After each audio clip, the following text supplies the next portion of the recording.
जो new vacancy है next exam के लिए, हम आपके लिए लेकर के आए हैं सभी विषयों का महत्वपूर्ण क्वेश्चनों का मैराथन क्लास। तो हम इतिहास से शुरू करते हैं और मुझे उम्मीद है कि जो क्वेश्चन गेस करके आपको दिए गए हैं वो बिल्कुल ही आपको आपके सुनहरे भविष्य में काम आएगा। तो बिना देर किए हुए आते हैं हम लोग इतिहास के फर्स्ट सेक्शन में। इसको हम दो सेक्शनों में बांट के पढ़ाएं। इसे इतिहास तो 3 भागों में बांटा गया है, लेकिन हम पूरे क्वेश्चन को 2 भागों में बांट के आपके पास प्रस्तुत करेंगे। लगभग 500 अप्रॉक्स क्वेश्चन होगा जो आपको इतिहास विषय को सॉल्व करने में बहुत ही सहायता देगा। इसमें बहुत से ऐसे विद्यार्थी थे जो पिछले बार कह रहे थे कि सर 4 ऑप्शन को लेकर के बहुत समय किल होता है, तो हमने 4 ऑप्शन को हटा दिया है और डायरेक्ट सीधे उत्तर पर आए हैं कि आपको इससे याद करने में और रिवीजन करने में बिल्कुल सहायता मिलेगी। तो आइए हम चलते हैं एंशिएंट हिस्ट्री में। पहला प्रश्न है, हड़प्पा सभ्यता किस युग की है? तो बिल्कुल ही हड़प्पा सभ्यता उस युग की थी जिस समय कांस्य का माने कि तांबे का प्रचलन था। तो उत्तर क्या हो जाएगा? कांस्य युग। हड़प्पा सभ्यता की खोज किस वर्ष हुई थी? तो इसका उत्तर सही है 1921 में राखल दास बनर्जी और इनके सहयोगी द्वारा किया गया था। हड़प्पा निवासी किस प्रमुख धातु से अपरिचित थे? तो उनका परिचय लोहा से नहीं था, तो वे लोहा से परिचित नहीं थे। नेक्स्ट क्वेश्चन है, सिंधु घाटी सभ्यता में विशाल स्नानागार कहाँ पाया गया है? महिलाओं के लिए बनाया गया था। उत्तर है मोहनजोदड़ो में। भारत में खोजा गया सबसे पुराना शहर कौन सा था? तो इसका उत्तर होगा हड़प्पा। हड़प्पा जो है वर्तमान में इसका अधिकांश भाग कहाँ है? पाकिस्तान में है। उसके बाद हड़प्पा सभ्यता में हल से जोते गए खेत के साक्ष्य कहाँ मिले हैं? कालीबंगा से। मतलब सीधा है कि जूते हुए खेत का पहचान कहाँ हुआ है? कालीबंगा में। कालीबंगा स्थल राजस्थान के किस जिले में स्थित है? हनुमानगढ़। कहीं कहीं हनुमानगढ़ ही मिल जाता है, लेकिन उससे उत्तर क्या होगा? हनुमानगढ़ में कालीबंगा स्थल स्थित है, जिला जो है। नेक्स्ट क्वेश्चन है, हड़प्पा सभ्यता का सर्वाधिक मान्यता प्राप्त काल कौन सा है? तो हकीकत देखिएगा तो ये थोड़ा इसमें उल्टा लिखा गया है। 1700 ईसा पूर्व से 1700 ईसा पूर्व से 1700, कहीं कहीं 1750 होता है से लेकर के 2350। अगर ये दोनों में से कोई ऑप्शन हो, 1700 से अगर 2500 हो या ये हो, तो आपका उत्तर दोनों में से कोई सही हो जाएगा। भारत की आर्थिक राजधानी क्या है? तो भारत की आर्थिक राजधानी क्वेश्चन डाल दिया गया है, मुंबई है। जैन धर्म के प्राचीन आगम ग्रंथों की भाषा क्या थी? आगम की भाषा क्या थी? हमारी प्रकृत थी। किस चीनी शासक ने 1341 में किस चीनी शासक ने 1341 में मुहम्मद बिन तुगलक के दरबार में अपना राजदूत भेजा था? तो बिल्कुल इसका उत्तर है तोगन तिमूर। चीनी शासक तोगन तिमूर था, तो 1341 में उसने मुहम्मद बिन तुगलक के दरबार में अपना राजदूत भेजा था। इसका उत्तर हो जाएगा तोगन तिमूर। ये जान लीजिए कि मुहम्मद बिन तुगलक सर्वाधिक नए प्रयोगों के लिए जाना जाता था, सबसे अधिक पढ़ा लिखा था, विद्वान भी था, लेकिन यह असफल रहा। मयूर सिंहासन किसने बनवाया था? तो मयूर सिंहासन बनवाने का श्रेय जो दिया जाता है वो दिया जाता है शाहजहां को। और शाहजहां की बेगम का क्या नाम था? तो उनका नाम था मुमताज महल, और इन्हीं के नाम पर, मुमताज महल के नाम पर ही इनका नाम पड़ा था ताजमहल। मयूर सिंहासन को बनाने वाले कलाकार का नाम क्या था? तो मयूर सिंहासन के बनाने वाला कलाकार का नाम था बादल खां। मयूर सिंहासन में ही कोहिनूर हीरा जुड़ा हुआ था, जिसे कितने लोगों ने कई जगहों पर ले गया। आज कोहिनूर का हीरा कहाँ लगा हुआ है? ब्रिटेन की महारानी के ताज में लगा हुआ है। दिल्ली के सुल्तानों में ऐसा कौन था जिसने योग्यता के आधार पर पद देना प्रारंभ किया? वही मोहम्मद बिन तुगलक था। जैसे आप योग्य हैं तो आपको शिक्षक बनाया जा रहा है, तो मोहम्मद बिन तुगलक ने ही योग्यता के आधार पर पद देना शुरू किया था। मोहम्मद बिन तुगलक ने अपनी राजधानी कहाँ स्थानांतरित की थी? दौलताबाद। जब इसने दौलताबाद राजधानी स्थानांतरित किया तो इसके राज्य के बहुत सा आर्थिक नुकसान हुआ, और यह भी इसके ह्रास का बड़ा कारण था। मोहम्मद बिन तुगलक के दरबार में 17 साल किसने गुजारे थे? इतिहासकार बर्नी। इतिहासकार बर्नी का नाम फेमस है। तो 17 सालों तक बर्नी ने इतिहासकार का काम किया था। कृषि के विकास के लिए मोहम्मद बिन तुगलक ने किस विभाग की स्थापना की? दीवाने कोही। दीवाने को ही विभाग की स्थापना किया गया था सिंचाई के लिए और किसानों की देखरेख के लिए, उन्हें सुविधा मुहैया कराने के लिए किया गया था। मोहम्मद बिन तुगलक को ने किस चीन के शासक तोगन तिमूर के दरबार में अपना दूत बनकर भेजा था? मोहम्मद बिन तुगलक ने किसे चीन के शासक तोगन तिमूर के दरबार में अपना राजदूत बनाकर भेजा? तो उसका नाम था इब्न बतूता, जो मोरक्को यात्री था। मोहम्मद बिन तुगलक को मानसिक रूप विक्षिप्त किसने माना? किसने कहा कि मोहम्मद बिन तुगलक मानसिक रूप विक्षिप्त है या पागल है? तो ब्रिटिश इतिहासकार एलिफिस्टन ने कहा था कि मोहम्मद बिन तुगलक मानसिक रूप से विक्षिप्त है। महावीर ने जैन धर्म के सिद्धांतों में कौन सा सिद्धांत जोड़ा था? ब्रह्मचर्य जोड़ा था। तो महावीर ने ब्रह्मचर्य को जोड़ा था इन सिद्धांत में। महावीर के निर्वाण के बाद जैन संघ का अगला अध्यक्ष कौन हुआ? सुधर्मन। निर्वाण का मतलब है कि वो अपने शरीर को संलेखना विधि से त्याग देते हैं या इनकी प्राण छूट चुकी है। तो सुधर्मन इनके बाद, महावीर के बाद इसका अध्यक्ष बने थे। वैदिक काल में यौ किसे कहा जाता था? यौ का मतलब होता है जौ। जौ की खेती वैदिक काल में की जाती थी, जिसे हम लोग यौ बोलते थे। दिलवाड़ा के प्रसिद्ध जैन मंदिरों को किसने बनवाया था? सोलंकियों ने। याद रखिएगा, दिलवाड़ा के प्रसिद्ध जैन मंदिरों को सोलंकियों ने बनवाया था। बौद्ध धर्म के प्रवर्तक गौतम बुद्ध का जन्म कब और कहां हुआ था? तो बिल्कुल याद रखिए, 563 ईसा पूर्व लुम्बिनी में। लुम्बिनी के बारे में विभेद है। लुम्बिनी ऐसे नेपाल की तराई में होती है, लेकिन अविभाजित भारत, जब उसमें भारत का ऐसा नक्शा नहीं था, तो कुछ लोग वर्तमान भारत मानते हैं, जबकि रियल लुम्बिनी जगह जो है नेपाल में है। शाक्य राजवंश के किस राजकुमार ने एक महान धर्म की स्थापना की थी? तो सिद्धार्थ को ही माना जाता है कि ये शाक्य राजवंश के थे और इन्होंने बौद्ध धर्म को स्थापना किया था। आर्यों का प्रारंभिक जीवन निर्भर कहाँ था? पशुचारण पर। आर्य जो थे उनके आर्थिक कार्य का मुख्य आधार क्या था? पशु थे, पशुचारण थे, पशुधन था, गायें थी। चित्रित धूसर मृदभांड का संबंध किस काल से है?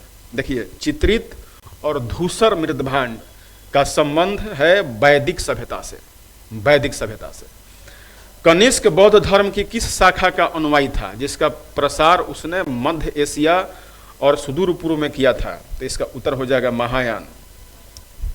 कला की मथुरा शैली में मूर्तियों का निर्माण हुआ था रेड सैंड स्टोन से। रेड सैंड माने लाल बलुआ पत्थर से इसका निर्माण हुआ था।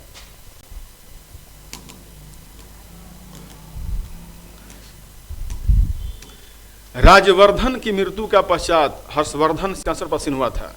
जब राजवर्धन वंश था, जब इसकी मृत्यु हुई थी, तो हर्षवर्धन से पसीन हुआ था 606 ईस्वी में। हर्ष महाराष्ट्र के किस शासक को पराजित नहीं कर सका? पुलकेशिन सेकंड को। बुद्ध ने अपना प्रथम उपदेश कहाँ दिया था? सारनाथ में। मृगदाव भी उस जगह का नाम है। ऋग्वैदिक काल में आर्य लोगों का मुख्य व्यवसाय क्या था? आर्य मुख्य रूप से ग्रामीण सभ्यता थी और खेती करते थे और पशुचारण काम करते थे। किस वेद में प्राचीन वैदिक युग की संस्कृति के बारे में सूचना दी गई है? तो ऋग्वेद में।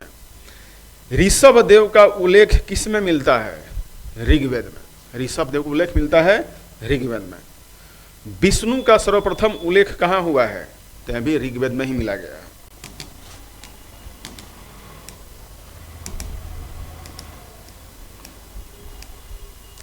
विष्णु का सर्वप्रथम उल्लेख हुआ है ऋग्वेद में, और ऋग्वेद में वर्णित सभ्यता सैनिक कुलीन तंत्र थी।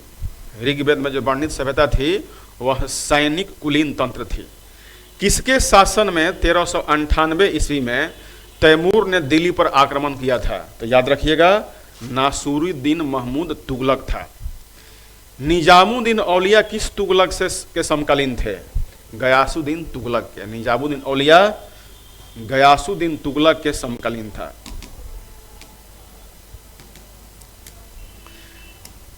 सारनाथ स्तंभ का निर्माण किसने कराया? तो इसका उत्तर सही है कि सारनाथ स्तंभ का निर्माण अशोक ने करवाया था। अशोक के सारनाथ स्तंभ के निचले भाग पर कौन कौन से जानवर निरूपित है? कौन कौन से हैं? हाथी, घोड़ा, सांड और सिंह है। आज ये संसद के मुख्य द्वार के सामने इसकी स्थापना की गई है। किसने सहिष्णुता, उदारता और करुणा के त्रिविध आधार पर राजवंश की स्थापना किया था? अशोक ने। जब कलिंग युद्ध में अशोक की विजय हुई और भयंकर रक्तपात हुआ तो वहीं धम्म की स्थापना हुई, और धम्म की स्थापना उन्होंने कहा कि सहिष्णुता, उदारता और करुणा को त्रिविध आधार मानकर इसने अपने आगे के शासन को किया। अशोक ने कहा चोल, पांडे, केरल पुत्र और सतीय पुत्रों की अपनी पड़ोसी शक्तियों के रूप में उल्लेख किया है? अशोक के शिलालेख सेकंड में। अशोक के अभिलेखों में उसके किस एकमात्र पुत्र की चर्चा की गई है? तीवर की। अशोक के अभिलेख में उसके एकमात्र पुत्र जो तीवर था उसकी चर्चा की गई है। दिल्ली सल्तनत में सबसे लंबी अवधि तक किस वंश का शासन था? तो उत्तर हो जाएगा तुगलक।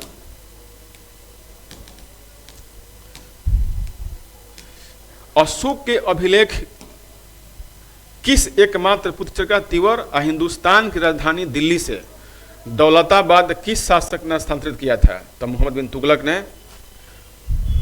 अशोक ने अपने किस शिलालेख में स्वयं का उल्लेख किया है?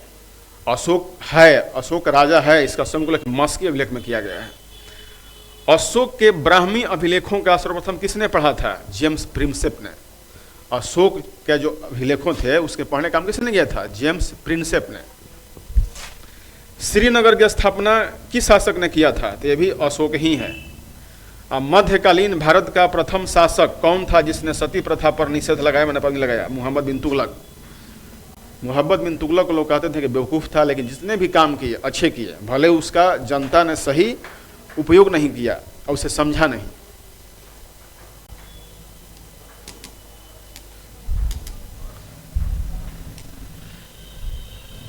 किस सुल्तान ने सर्वप्रथम उत्तर भारत में सिंचाई हेतु नहरों का जाल सा फैला दिया था? फिरोज तुगलक।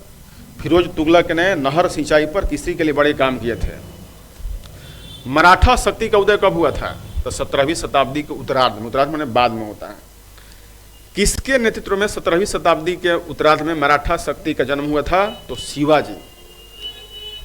इन्हें हैंदव धर्म उद्धारक भी कहा जाता है। शिवाजी को हैंदव माने हिंदू धर्म की पुनर्स्थापना करने वाला भी कहा जाता है। बाबर का जन्म कब और कहाँ हुआ था? 24 फरवरी 1483 को फरगना में। इसके पिता फरगना के शासक थे। बाबर भारत पर पहला आक्रमण किसके विरुद्ध किया था? तो यूसुफजाइयों के विरुद्ध। यूसुफजाइयों कबीला था, तो इस कबीले के विरुद्ध बाबर ने पहली आक्रमण किया था। बाबर का पहला महत्वपूर्ण आक्रमण कब माना जाता है? तो 1526 में इसने पहला आक्रमण किया था। पानीपत की पहली लड़ाई किसके बीच हुई थी? इब्राहिम लोदी और बाबर के बीच में। पानीपत की पहली लड़ाई कब लड़ी गई? तो 1526 में। खानवा युद्ध कब और किसके बीच हुआ था? तो 1527 में राणा सांगा और बाबर के बीच। राणा सांगा शुरुआत में जीत रहे थे, लेकिन बाबर ने धर्म क्या लगाया? धर्म युद्ध का मतलब कि जिहाद का नारा दिया। राणा सांगा को हारना पड़ा।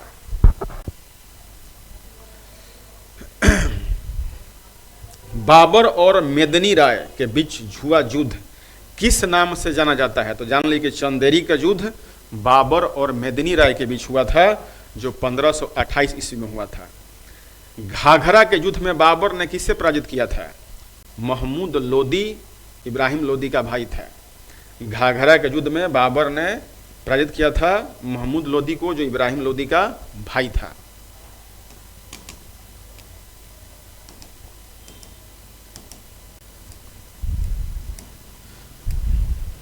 बाबर की आत्मकथा को किस नाम से जाता है? तुजुक ए बाबरी। ये तुर्की भाषा में था, खुद बाबरनामा है ये। किस युद्ध में बाबर ने तोपखाना का इस्तेमाल किया था? ये जान लीजिए कि भारत में बारूद और तोपखाना लाने का काम बाबर का ही है। तो पानीपत के प्रथम युद्ध में। पानीपत का द्वितीय युद्ध कब और किसके बीच लड़ा गया? तो 1556 ईस्वी में अकबर और हेमू के बीच में। अकबर और हेमू और विक्रमादित्य के बीच में। पानीपत का द्वितीय युद्ध में किसकी जीत हुई थी? अकबर की।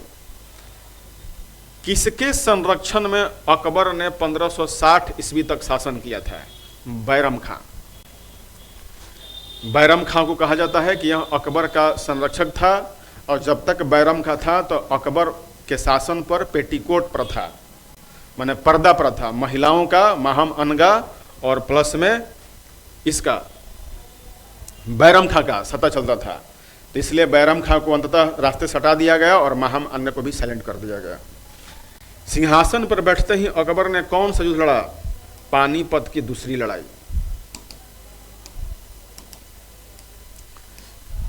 भारत के प्रथम विधि निर्माता कौन थे? मनु। ये जान लीजिए कि माना जाता है कि ब्राह्मण धर्म या हिंदू धर्म के प्रणेता, जो उसका हिंदू धर्म का संविधान लिखा गया, एक तरह से हिंदू धर्म या ब्राह्मण धर्म का संविधान था क्या? मनुस्मृति। तो मनुस्मृति मनु द्वारा लिखित थी, और वो हिंदू धर्म का लगभग एक क्या कहा जाए तो संविधान था। वैशेषिक दर्शन के प्रतिपादक कौन थे? महर्षि उलूक या कणाद थे। न्याय दर्शन के प्रतिपादक गौतम थे, महर्षि गौतम। सांख्य दर्शन के प्रतिपादक कपिल मुनि थे। इसका उत्तर हो जाएगा कि सांख्य दर्शन के प्रतिपादक कौन थे? तो कपिल मुनि। पूर्व मीमांसा दर्शन के प्रतिपादक कौन थे? तो जैमिनी। कांचीपुरम के कैलाशनाथ मंदिर का निर्माण किसने करवाया था? नरसिंह वर्मन द्वितीय प्रथम ने। कांचीपुरम के मुक्तेश्वर मंदिर तथा बैकुंठ पेशमाल मंदिर का निर्माण किसने कराया था? तो नंदी वर्मन सेकंड ने। राष्ट्रकूट वंश का संस्थापक कौन था? कई बार यह पूछा है, तो इसका उत्तर होता है दंती दुर्ग।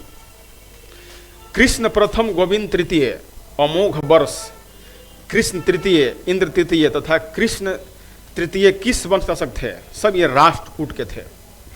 राष्ट्रकूट वंश की राजधानी कहाँ हुआ करती थी?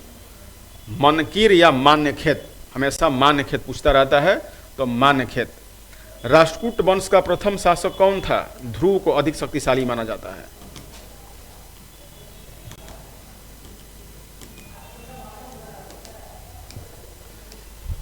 किस राष्ट्रकूट शासक ने प्रतिहार वंश के शासक नागभट्ट द्वितीय को पराजित किया था? तो उत्तर हो जाएगा गोविंद तृतीय। हर्यक वंश का संस्थापक कौन था? बिंबिसार। राष्ट्रकूट वंश का अंतिम शासक कौन था? कृष्ण तृतीय। महाराष्ट्र में स्थित एलोरा और एलिफेंटा गुफाओं का निर्माण किस शासकों ने काल में हुआ था? तो राष्ट्रकूट। ये सवाल कई बार पूछा है कि महाराष्ट्र में स्थित एलोरा और एलिफेंटा गुफाओं का निर्माण किस शासकों के शासनकाल में हुआ? तो उसका उत्तर है राष्ट्रकूट। कल्याणी के चलुक्य वंश की स्थापना किसने की थी? तैलप द्वितीय ने। बतापी के चलुक्य वंश की स्थापना किसने की थी? तो राजा जय सिंह ने।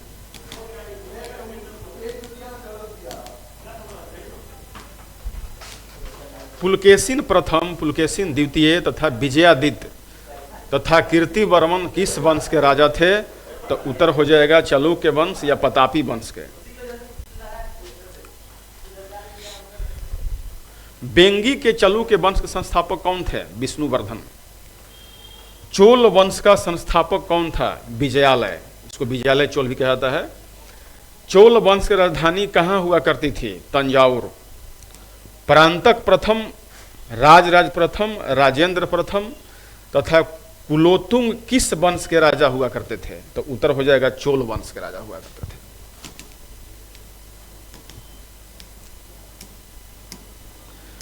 तंजौर का राजेश्वर शिव मंदिर का निर्माण किसने करवाया था? राजराज प्रथम ने। चोल काल में किस विद्यालय के रख रखाव की भूमि को क्या कहा जाता था? साल भोग या साला भोग। चोल वंश का अंतिम राजा कौन था? राजेंद्र तृतीय था। चोल काल में सोने के सिक्के क्या कहलाते थे? तो इसका उत्तर होगा कलंजू। नटराज प्रतिमा किस काल की एक उत्कृष्ट कला है? यह भी चोल काल की है। चोल काल में नटराज की प्रतिमा पाई गई है। चोल काल में विष्णु के उपासक क्या कहलाते थे? अलवार संत। विष्णु के उपासकों को अलवार कहा गया है। यह सवाल है कि अलवार संत किसके उपासक थे? तो विष्णु के उपासक थे।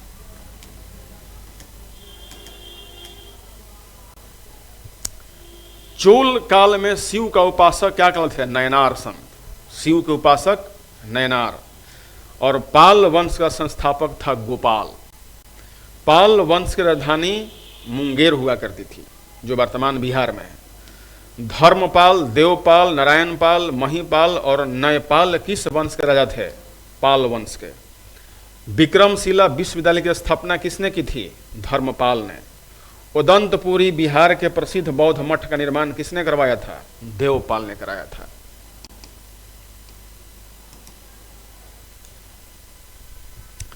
पाल शासक किस धर्म के अनुयायी थे? तो बिल्कुल बौद्ध धर्म के अनुयायी थे। पाल शासक बौद्ध धर्म के अनुयायी थे।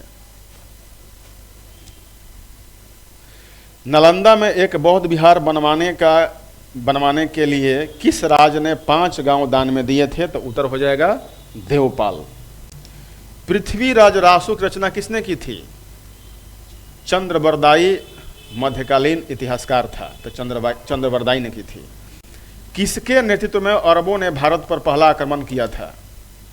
तो उसका नाम है मोहम्मद बिन कासिम। किसके नेतृत्व में अरबों ने भारत पर पहला आक्रमण किया? तो मोहम्मद बिन कासिम। और अरबों ने सिंध को किस वर्ष जीता था? 712 ईस्वी में। मोहम्मद बिन कासिम जब भारत आया तो सिंध पर आक्रमण किया 712 में और उस लड़ाई को जीत लिया। अरबों के आक्रमण के समय सिंध का राजा कौन था? दाहिर था।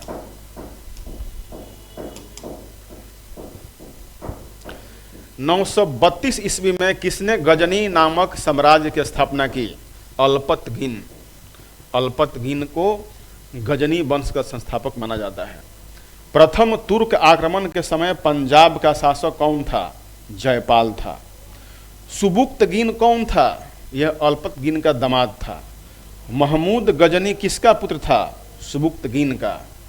महमूद गजनी ने भारत पर कितनी बार आक्रमण किया था? 17 बार। और महमूद गजनी ने पंजाब के शाही राजा जयपाल पर कब आक्रमण किया? इसमें थोड़ा डाउट है, आप सर्च करेंगे।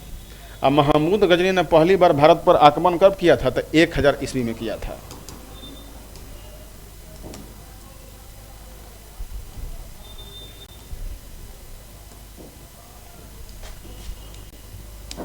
सॉरी, थोड़ा आपको विलंब हो गया।